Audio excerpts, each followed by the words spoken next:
नमस्कार दोस्तों, मैं राकेश वर्मा आप सभी का स्वागत करता हूं आपके अपने परिवार एशियन गुरुकुल पर।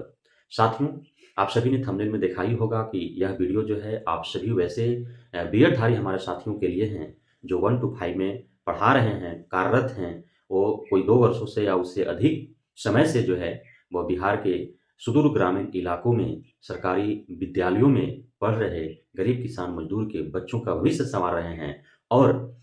जो बच्चों का भविष्य सँवार रहे हैं, जिनके कंधों पर बिहार राज्य सहित पूरे देश भर के बच्चों का भविष्य टिका हुआ है, आज उन्हीं के अ, ऊपर जो है तलवार लटका हुआ है, उन्हीं का भविष्य अंधकारमय सा लगने लगा है। तो फिलहाल आपके जीवन का जो वो अंधकारमय घटा है, जो छटा है, वो अब कटती सी दिख रही है, हटती सी दिख रही है। बिहार सरकार ने आप सभी को आश्वस्त किया है कि आप निश्चिंत रहें और आप बेफ़िक्र होकर के अपने कार्यों में संलग्न रहें। जैसा कि शिक्षा विभाग के एसीएस के पाठक ने भी पहले ही संकेत उन्होंने दिया था कि जो भी कोर्ट के मामले चल रहे हैं, उससे आप सभी शिक्षकगण या अभ्यर्थीगण व्यतीत न हों। शिक्षा विभाग और बिहार सरकार आपके साथ है और वे सिर्फ़ कह ही नहीं रहे हैं, बल्कि वे कर भी रहे हैं, उस दिशा में अपना कदम आगे बढ़ा भी रहे हैं। जब बीपीएससी टीआरई 1 जब प्रक्रियाधीन था, उसी वक़्त माननीय सुप्रीम कोर्ट का फैसला 11 अगस्त 2023 को आई थी। उसके बाद परीक्षा हुई 28 अगस्त 2023 को बिहार शिक्षक भर्ती बीपीएससी टीआरई 1 के संदर्भ में पुनः एक बार माननीय सुप्रीम कोर्ट का फैसला आई। उसके बावजूद भी बिहार सरकार, शिक्षा विभाग, एससीएसके के पाठक ने आप सभी बीएडधारी शिक्षक अभ्यर्थियों के लिए जो है भरसक उन्होंने प्रयास किया, पुरज़ोर उन्होंने प्रयास किया कि आपका रिज़ल्ट जारी हो और जिस प्रकार छठे फ़ेज़ में आपका बहाली हुआ है, उसी प्रकार 7वें फ़ेज़ अर्थात बीपीएससी टीआरई 1 के माध्यम से भी आपकी बहाली हो सके। लेकिन चूँकि प्रक्रियाधीन था, एग्ज़ाम नहीं हुए थे, उससे पूर्व ही माननीय कोर्ट का फ़ैसला आ चुका था, इस वजह से उन्हें बैक होना पड़ा। उसके बाद आपका 6 दिसंबर 2023 को छठे फ़ेज़ में लगे जो बीएडधारी हमारे शिक्षक साथीगण हैं, उन पे तलवार लटकती हुई दिखी और माननीय हाई कोर्ट पटना के द्वारा जो है, जो उनके नियोजन प्रक्रिया के दौरान ही याचिका दायर किए गए थे विरोधी पक्षों के द्वारा, उसी समय जो है वह भर्ती प्रक्रिया जो थी वो आउटकम ऑफ द एसएलपी या आउटकम ऑफ द कोर्ट था। पटना हाई कोर्ट ने कहा था कि सरकार जो है अभी फ़िलहाल उनकी भर्तियाँ ले, बट उनकी नौकरी की सुरक्षा की गारंटी नहीं दे सकती है, इसलिए कि जो बीएड वर्सेस बीटीसी का मामला जो है वो माननीय सुप्रीम कोर्ट में के अधीन है और आउटकम ऑफ द एसएलपी है सारी भर्तियाँ जो भी 1 टू 5 में बीएडधारियों का हो रहा है और माननीय सुप्रीम कोर्ट के 11 अगस्त 2023 के फैसले के आधार पर पटना हाई कोर्ट ने भी 6 दिसंबर 2023 को फैसला सुना दिया कि अब जो है बीएडधारी 1 टू 5 के लिए एलिजिबल नहीं है, इसके लिए सरकार कुछ वैकल्पिक व्यवस्था ढूँढे। हालाँकि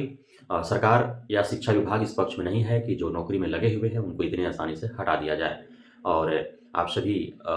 विभिन्न यूट्यूब चैनलों के माध्यम से, न्यूज़ चैनलों के माध्यम से कई तरह के भ्रामक स्थिति उत्पन्न की गई, जिसे आपने देखा ही होगा और आपके अंदर जो है डर, भ्रम, भय, दुविधा, संशय उत्पन्न हो गया था। उसी बीच जो है माननीय के पाठक साहब ने आप सभी को आश्वस्त किया था कि आप निश्चिंत रहें, आपके लिए लड़ाई जो है वो सरकार और शिक्षा विभाग लड़ेगी और इसी बीच बहुत बड़ी खबर निकल कर के आ रही है कि शिक्षा विभाग और बिहार सरकार पटना हाई कोर्ट के 6 दिसंबर 2023 के उस फैसले के विरुद्ध एसएलपी दायर करने जा रही है सुप्रीम कोर्ट में। तो अब जो है लड़ाई, आपकी लड़ाई सरकार लड़ रही है, शिक्षा विभाग लड़ रही है, तो अब देखना यह होगा कि होता क्या है। लेकिन फिलहाल आपके लिए राहत भरी खबर है और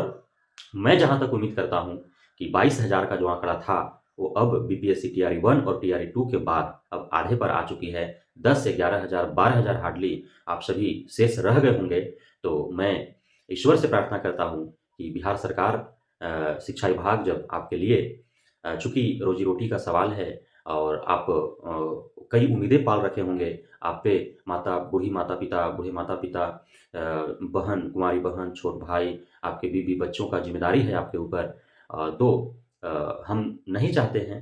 कि आपके ऊपर तलवार लटके और आप जो है आपका रोज़ी-रोटी समाप्त हो। इसलिए मैं ईश्वर से ही प्रार्थना करता हूँ कि बिहार सरकार जो आपके पक्ष में लड़ने जा रही है माननीय कोर्ट के अधीन, उसे जीत मिले और जीत यदि न भी मिले तो कम से कम इतना दिन तक खींचा जा सके कि आपका बीपीएससी, टीआरई थ्री या उसके बाद आने वाले आगामी भर्तियों के माध्यम से जो है आप खुद ही अपने बदौलत अ, प्रमोशन पा जाएँ और सरकार जो है वो बाध्य नहीं हो पाए कि आपको हटाना पड़े, क्योंकि आप 1 टू 5 से खुद ही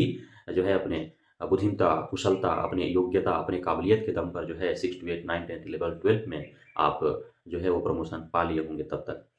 तो इसी उम्मीद और भरोसे के साथ और मैं आप सभी जो भी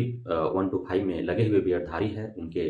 उज्ज्वल भविष्य की कामना करते हुए आपसे विदा लेता हूँ। फिर मिलूँगा नेक्स्ट किसी वीडियो में, जब भी आपके लिए कोई खुशखबरी आएगी उसी वक़्त। तो बहुत-बहुत धन्यवाद आप सभी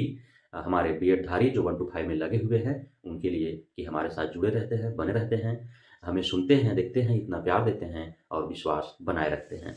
जय हिंद।